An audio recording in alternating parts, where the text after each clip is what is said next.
एका छोट्याशा गावात गणू नावाचा एक गरीब गुराखी राहत होता. रोज सकाळी तो गुरं घेऊन डोंगरावर जायचा आणि संध्याकाळी परत यायचा. त्याच्या आयुष्यात एकच मोठं दुःख होतं. त्याची एकुलती एक मुलगी गौरी जन्मापासून मूक होती. तिच्या तोंडून बाबा हा शब्द ऐकण्यासाठी गणूचं मन तडफडायचं.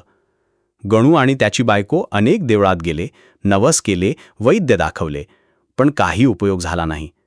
गावातली लोकही म्हणायचे, ही मुलगी कधीच बोलणार नाही.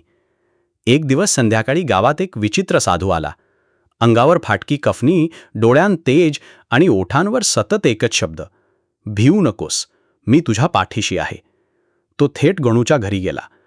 घरात शिरताच त्याने गौरीकडे पाहिलं आणि हलकसं हसला. तो म्हणाला, ही मुलगी मुकी नाही, तिचा आवाज भीतीने बांधला गेलाय. सगळे आश्चर्यचकित झाले.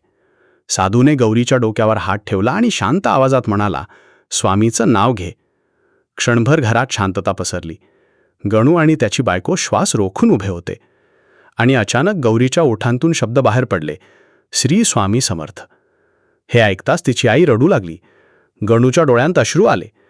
गौरी पुन्हा पुन्हा बोलू लागली, श्री स्वामी समर्थ, श्री स्वामी समर्थ. गणू आणि त्याची बायको साधूंच्या पाया पडायला गेले, पण तोपर्यंत साधू बाहेर निघून गेला होता. गणू त्याच्या मागे धावत गेला. गावाबाहेर वडाच्या झाडाजवळ साधू उभा होता. गणूने थरथरत्या आवाजात विचारलं, महाराज तुम्ही कोण? साधू फक्त हसला आणि म्हणाला, अक्कलकोटला ये, उत्तर मिळेल. दुसऱ्या दिवशी गणू अक्कलकोटला पोहोचला. मठात प्रवेश करताच त्याचे पाय थरथरले. समोर गादीवर बसले होते स्वामी समर्थ. तेच डोळे, तेच हास्य, तोच आवाज. स्वामी त्याच्याकडे पाहून म्हणाले, गणू, मुलगी आता रोज बोलेल, पण लक्षात ठेव, श्रद्धा जिथे संपते तिथे चमत्कारही संपतात. गणूच्या डोळ्यांतून अश्रू वाहू लागले. पण खरी गोष्ट नंतर समजली.